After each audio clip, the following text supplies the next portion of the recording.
அனைவருக்கும் மாலை வணக்கம்.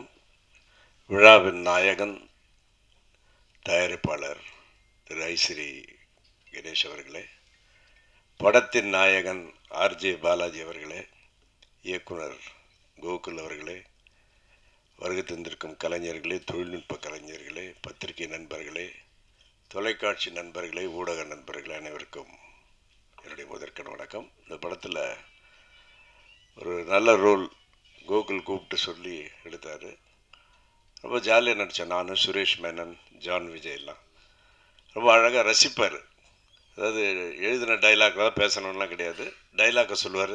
ஆனால் நீங்கள் எதை சேர்த்துக்கோங்கண்ணே, நீங்கள் என்ன சேர்த்துக்கோங்கன்னு சொல்லி அப்படி ரசித்து எடுத்தார். அந்த சீன்ஸ் எல்லாம் தியேட்டரில் பார்க்கும்போது ரொம்ப சந்தோஷமாக இருந்தது. அதேமாதிரி இந்த படத்தை நான் வந்து விழுப்புரத்தில் பார்த்தேன். பார்க்குறதுக்கு முதல் நாள் வந்து வாக்கிங் போகும்போது நான் அப்படியே விசாரிப்பேன், எப்போ ஜென்ரலாக மக்கள்கிட்ட இந்த படம் எப்படி இருக்குது, அந்த படம் எப்படி. அங்கே ஒரு யங்ஸ்டர்ஸ் இருந்தாங்க. மாதிரி சிங்கப்பூர் சலூன் ஒரு படம் வந்திருக்காமே, அந்த படம் தெரியுமான்னு டக்குன்னு அவங்க சொன்ன வார்த்தை, யார் அந்த எல்கேஜி ஹீரோ தானே நடிச்சதுன்னு. ஆர்ஜே பாலாஜி, இன்னும் நீங்கள் வந்து தமிழக மக்கள்கிட்ட சின்ன குழந்தையாக தான் இருக்கீங்க. எல்கேஜின்றவர் ஆர்ஜே, அதாவது உங்களுக்கு அவ்வளோ ரீச் ஆகிருக்கார் அவர். அதுக்கப்புறம் 2-3 பேர்கிட்ட கேட்டேன், சார் அவர் படம்லாம் ரொம்ப நல்லா சொல்லி போய் பாருங்கன்ட்டு நானும் போய் பார்த்தேன். பார்த்துட்டு படம் பார்க்கும்போது அப்படி ரசித்தாங்க எல்லாருமே.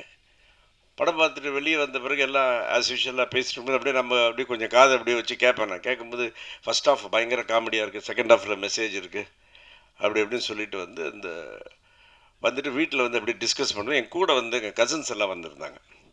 வந்து என் கசின் சிஸ்டர்கிட்ட கேட்டேன், அவங்க கொஞ்சம் வயசானவங்க, எப்படி இருக்குது இந்த படம். அந்த படத்தில் ஒரு ஐயங்கார் பொண்ணு நடிச்சிருக்குல்ல அந்த ஹீரோயின். நான் அதாவது நார்த் இந்தியன் பொண்ணை வந்து ஐயங்கார் பொண்ணு மாதிரி காமிச்ச பெருமை கோகுலுக்கு. அவர் கை தட்டுக்கு அவருக்கு. எனக்கு பிக் ஹேண்ட். அதே மாதிரி இப்போ இமான் அண்ணாச்சி ஒரு விஷயம் சொன்னார். இவருக்கு வந்து ஆர்ஜே பாலாஜிக்கு ஒரு பட்டம் கொடுக்கணும்னு சொல்லிட்டு, நான் கொடுக்குறேன் பட்டம் ஆர்ஜே பாலாஜிக்கு. ஆர்ஜே பாலாஜி யார் தெரியுங்களா? South Indian Aamir Khan. Give a big hand to RJ Balaji. ஏன்னா ஒவ்வொரு படத்துலையும் பார்த்தீங்கன்னா ஒவ்வொரு வித்தியாசமாக இருக்கும். சொல்கிற ஒவ்வொரு இந்த அம்மன் படத்துலையும் சரி, எல்கேஜிலையும் சரி. இப்போ நான் கொடுத்துட்டேன், இந்த மாதிரி பத்திரிக்கையாளர் எழுதின south Indian Aamir Khan RJ Balaji இன்னிலிருந்து. அதே மாதிரி இன்னொரு விஷயம் சொல்லணும். ஒரு பக்கம் கல்வித்துறை, இன்னொரு பக்கம் கலைத்துறை, ரெண்டுத்தையும் வந்து அப்படியே இரு கண்களாக வச்சுக்கிட்டு அப்படியே அதை பாதுகாத்துக்கிட்டு ரொம்ப அழகாக உழைக்கிற ஒரு மாபெரும் மனிதர் அன்பு சகோதரர் திரு ஐஸ்ரீ கணேஷ் அவர்கள். அவர் நிறைய விஷயங்கள் இந்த கலைத்துறைக்கு பண்ணிக்கிட்டு இருக்காரு.